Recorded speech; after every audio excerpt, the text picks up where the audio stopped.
Imagina só que dentro da nossa cabeça, agora mesmo, tá rolando uma peça de teatro. É sério, e os atores principais são dois personagens bem diferentes que controlam quase tudo o que a gente faz.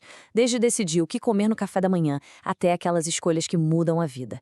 Nessa análise, a gente vai mergulhar a fundo para descobrir quem são esses personagens e como eles governam o nosso pensamento.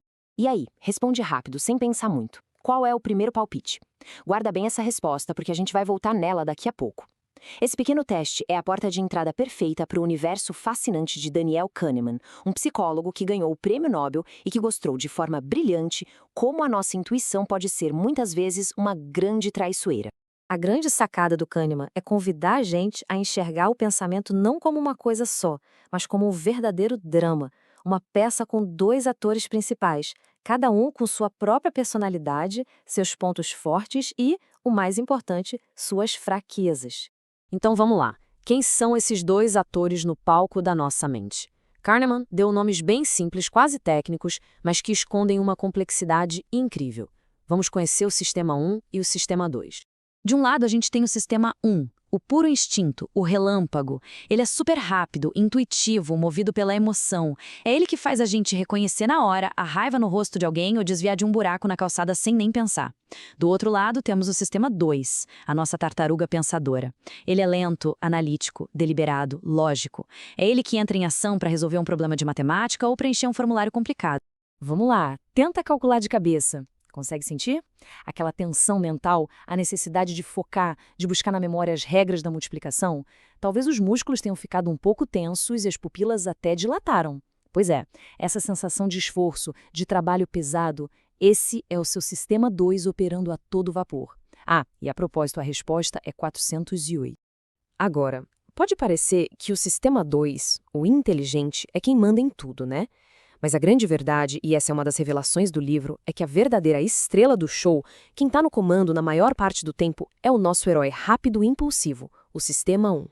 O Sistema 1 é basicamente o piloto automático do nosso cérebro. Ele foi moldado por milhares de anos de evolução para tomar decisões de vida ou morte em um piscar de olhos. É graças a ele que a gente consegue ler uma frase, dirigir numa rua tranquila, ou reagir a um perigo antes mesmo de entender o que está acontecendo. Ele tem uma mania, a de criar uma história coerente para tudo, para que o mundo faça sentido. E, para isso, ele não hesita em pular para conclusões. Mas qual é o segredo por trás de tanta velocidade? O Sistema 1 usa o que a gente chama de heurísticas, que são nada mais do que atalhos mentais. Pensa nelas como regras de bolso, super úteis para a gente não ter que analisar cada mísero detalhe do mundo o tempo todo. O problema é que, como todo atalho, às vezes eles nos levam para o caminho errado, criando erros de julgamento que são, surpreendentemente, muito previsíveis. E isso nos leva à parte mais interessante da história. Quando é que esse nosso herói intuitivo erra feio? Vamos dar uma olhada em alguns exemplos clássicos que mostram as falhas na armadura do nosso Sistema 1. Conheçam o Steve. Ele é o personagem de um dos experimentos mais famosos de Kahneman e seu parceiro Amos Tversky. Lendo essa descrição, provavelmente já se formou uma imagem bem clara dele na sua mente, não é mesmo? A resposta parece óbvia, né? O nosso Sistema 1 olha a descrição do Steve, compara com o estereótipo que a gente tem de um bibliotecário e pronto. Conclusão, claro que ele é um bibliotecário. Mas será que essa é a resposta certa? E aqui vem o dado que o nosso Sistema 1 ignora completamente. Nos Estados Unidos, onde o estudo foi realizado, para cada bibliotecário homem existem mais de 20 fazendeiros homens. Ou seja, a probabilidade estatística de Steve ser um fazendeiro é, na verdade, muito, mas muito maior. Esse é um exemplo perfeito do que Kahneman chamou de heurística da representatividade. É um dos erros mais comuns do nosso Sistema 1. Nossa mente simplesmente prefere uma história que faz sentido, que se encaixa num estereótipo, como a do Steve tímido sendo bibliotecário. Essa história é muito mais atraente do que lidar com dados frios e estatísticos. No fim, a semelhança com o estereótipo vence a lógica. E lembra daquela pergunta sobre a letra K, lá do início? Pois é. A verdade é que existem muito mais palavras com a letra K na terceira posição, só que é muito mais fácil para o nosso cérebro buscar exemplos de palavras que começam com K. E aí nossa intuição nos engana de novo. Isso é a heurística da disponibilidade. A gente julga a frequência de alguma coisa pela facilidade com que os exemplos vêm à nossa mente. Tudo bem, mas e o outro personagem? Onde é que estava o Sistema 2 para corrigir esses erros? Bem, agora a gente vai falar dele. O controlador lento e, como o próprio Kahneman descreve, preguiçoso. Acontece que o sistema 2 é extremamente poderoso, mas ele tem uma bateria limitada. É como um músculo, quanto mais a gente usa, mais ele se cansa. Esse fenômeno tem um nome: esgotamento do ego. E quando o sistema 2 está esgotado, ele simplesmente baixa a guarda e deixa o impulsivo sistema 1 fazer o que bem entende. Poucos exemplos mostram o impacto desse cansaço mental de forma tão clara e, sinceramente, assustadora quanto este estudo.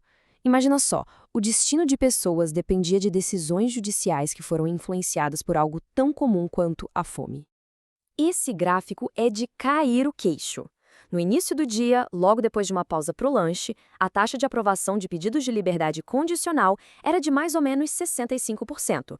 Mas conforme o tempo passava e os juízes ficavam com fome e mentalmente cansados, a taxa de aprovação despencava, até chegar perto de zero um pouco antes da próxima refeição. A conclusão aqui é profunda e um pouco perturbadora. O futuro de um prisioneiro não era decidido apenas com base nos fatos do caso, mas também pelo nível de glicose no cérebro do juiz. Um exemplo real e chocante de como um sistema 2 esgotado pode falhar em sua principal tarefa, a de supervisionar o sistema 1. Depois de ver tudo isso, a pergunta que fica é: então estamos perdidos? Nossas mentes são fundamentalmente falhas? A resposta de Kahneman é que não. O objetivo não é se livrar do sistema 1. Seria impossível e até ruim. O grande segredo é aprender a reconhecer os momentos de perigo, as situações em que ele provavelmente vai nos enganar, para que a gente possa, conscientemente, chamar o nosso lento, mas poderoso sistema 2 para a conversa. Então, o que a gente pode tirar de lição disso tudo? Primeiro, nossa intuição é uma ferramenta incrível, mas ela tem seus padrões de erro. Segundo, nosso pensamento analítico é um recurso precioso e limitado que a gente precisa usar com sabedoria. E a estratégia mais importante é talvez a mais simples. Quando a decisão for realmente importante, quando o que está em jogo é alto, simplesmente desacelere. Dê um tempo para que o sistema 2 possa entrar em campo e fazer o seu trabalho. Nas palavras do próprio Kahneman, o grande objetivo do trabalho dele não é transformar a gente em robôs perfeitamente racionais. É, na verdade, nos dar um vocabulário, uma linguagem para a gente conseguir identificar, conversar e, quem sabe, diminuir um pouco o impacto desses erros de pensamento, tanto em nós mesmos quanto nos outros. E, no final, fica a reflexão. Ao longo do dia, nos momentos em que uma decisão foi tomada, quem estava realmente no comando? Foi o herói rápido e impulsivo ou o controlador lento e deliberado? Entender essa dinâmica não nos torna perfeitos, claro, mas é, sem dúvida, o primeiro e mais importante passo na jornada para aprender a pensar um pouquinho melhor.